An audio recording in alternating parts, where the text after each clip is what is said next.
स्वागत है आप सभी का नोट्स कल्चर ऐप में। नोट्स कल्चर शून्य से शिखर तक। So welcome all of you to this digital online platform which gives all of you a better learning experience. Trust me, it is a different kind of experience that you will feel. So without wasting any time, let's start the class. So today we will discuss about a very important topic of your AD examination, which is implements for intercultural operation. Before we start the class, we need to know the basic knowledge about this topic, like what is intercultural operations, their specialty, what kind of work is done, and many more. So let's start the class. So in this slide, we will discuss about the introductory part of intercultural operations. So remember one thing, that all the point which is highlighted in red color is very important for you. Okay. So the definition of intercultural operation is operation performed in the soil after sowing but before harvesting. Please note down, there are two important points. First one is after sowing and the second one is before harvesting the crop are called as intercultural operations. That means we can say that the operation which is done in the field from seed germination to plant maturity, यही तो कह सकते हैं ना। After sowing का मतलब क्या होता है, जब आपकी सीड जर्मिनेशन स्टार्ट होती है, और बिफोर हार्वेस्टिंग का मतलब क्या होता है आपकी, जब आपका प्लांट जो रहता है वो मैच्योर हो जाता है। तो इन दोनों जो आपका पीरियड है, इसके बीच में आप जो भी ऑपरेशन करेंगे फील्ड में, ठीक है, सॉइल में, वो क्या कहलाएगा आपका, इंटरकल्चरल ऑपरेशंस। ओके। तो ये चीज़ बहुत इंपॉर्टेंट है, आपको एग्जाम में ये चीज़ पूछी जा सकती है कि ये टाइम पीरियड क्या रहता है। ठीक है, तो इस चीज़ को बिल्कुल आप याद रखेंगे।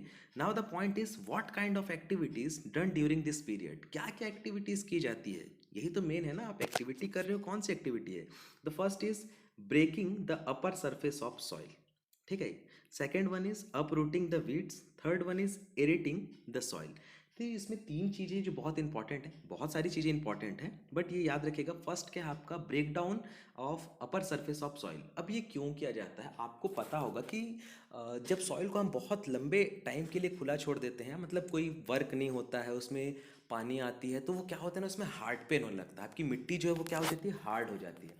और सॉइल जब हार्ड हो जाती है ना, तो आपके ना न्यूट्रिएंट्स अंदर जाते हैं, ना पानी का इन्फिल्ट्रेशन होता है, ना प्लांट प्रॉपर ग्रोथ कर पाता है। तो ये एक प्रकार से ना, हाँ, प्लांट के ग्रोथ के लिए बहुत हार्मफुल होता है। तो इसलिए हम क्या करते हैं कि सॉइल को मैनिपुलेट करते हैं, या क्या करते हैं, उसके हार्ड पेन को ब्रेक करते हैं, जिससे कि आपका सॉइल जो है वो लूज़ हो जाएगा।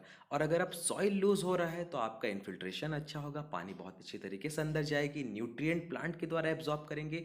जो आपके माइक्रो ऑर्गेनिजम्स हैं उनके लिए क्या बनेगा, एक बहुत अच्छा शेल्टर बनेगा। ठीक है, ये चीज़ याद रखेंगे कि माइक्रो ऑर्गेनिज्म के लिए जो नेचुरल हैबिटेट होता है, ठीक है, हैबिटेट का मतलब होता है नेचुरल घर, जो प्राकृतिक आवास रहता है, वो मिट्टी ही रहती है। अब सोचिए कि अगर मिट्टी इतनी ज़्यादा कठोर रहेगी तो उनका ग्रोथ कैसे होगा, क्योंकि उनके ग्रोथ के लिए आपको फेवरेबल कंडीशन चाहिए, ठीक है, मॉइस्ट कंडीशन चाहिए, ठीक है, ऑर्गेनिक जो मैटर्स हों वो थोड़े ज़्यादा हों, तो माइक्रो ऑर्गेनिजम्स की ग्रोथ ज़्यादा होती है। तो अगर आपको पूछा गया कि क्या क्या एक्टिविटीज़ की जाती है, तो याद रखेंगे सबसे पहला क्या है, break down of soil. Second जो है वो है अपरूटिंग द वीड्स, इसका मतलब होता है डिस्ट्रक्शन ऑफ वीड या फिर removal of weed. Third one is aerating. Aerating in soil मतलब होता है कि जो एयर का फ्लो है, जो वाटर का फ्लो है ना, जो उसको बढ़ाना, क्योंकि आपको पता होगा कंपोनेंट ऑफ सॉइल में जो 50% पोर स्पेस कवर करता है, उसमें एयर और वाटर ही है। और ये बहुत ज़्यादा रिस्पॉन्सिबल है आपके प्लांट ग्रोथ के लिए। ठीक है, तो ये क्या है, आपका प्राइमरी एक्टिविटी है। उसके बाद क्या है, so that the moisture inside the field is properly retained from evaporations. अब देखिए, अगर आपकी सॉइल हार्ड है, पानी अंदर नहीं जा रही है, तो ऑब्वियस सी बात है कि हाई टेम्परेचर की वजह से उसका क्या होने लगेगा, इवापोरेशन। मतलब उसके जो वाटर ड्रॉप्स हैं वो इवापोरेट होंगे, वो एटमॉस्फेयर में जाएंगे, जिससे कि आपका सॉइल मॉइस्चर लॉस होगा। और सॉइल मॉइस्चर लॉस हुआ तो फिर तो यार दिक्कत ही दिक्कत है। ठीक है। Next is this operation are accomplished by mean of many tools and equipment. ये भी आपका एग्जामिनेशंस में पूछा जाता है, बहुत इंपॉर्टेंट है कि कौन कौन से आपके इम्प्लीमेंट्स हैं, ठीक है, जो कि आपके इंटरकल्चरल ऑपरेशंस में यूज़ किए जाते हैं। सो दीज आर होस, कल्टिवेटर्स, हैरो, रोटरी होस एंड मेनी मोर। ठीक है, अब यहाँ तक अगर आप पूरा पढ़े होंगे तो आपको एक सवाल तो मन में आया होगा कि ये सारी चीज़ें आपके सेकेंडरी टीलेज से मिलती हैं। बिल्कुल ही मिलती हैं और मिलेंगी भी।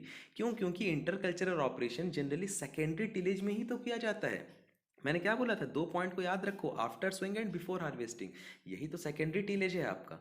ठीक है, क्या है, यही तो सेकेंडरी टिलेज है। तो अगर एग्जामिनेशंस में आपको ऑप्शंस आ रहे हैं ना, तो आप कंफ्यूज मत होइएगा। ये मत सपोज कीजिए कि आपको एक क्वेश्चन पूछ रहा है कि हैरो इम्प्लीमेंट है, ऑप्शन ए है आपका प्राइमरी टिलेज, ऑप्शन बी है आपका सेकेंडरी टिलेज, ऑप्शन सी है आपका इंटरकल्चरल ऑपरेशन। तो घबराने की बिल्कुल ज़रूरत नहीं है, ऑप्शन डी जो होगा ना वो आपका होगा बी और सी सही। ठीक है, मतलब सेकेंडरी टिलेज इम्प्लीमेंट्स भी है और आपका इंटरकल्चरल ऑपरेशन इम्प्लीमेंट्स भी है। तो ये दोनों चीज़ें सेम ही हैं, इन दोनों चीज़ों में फंक्शन ही सेम होता है। बस यहाँ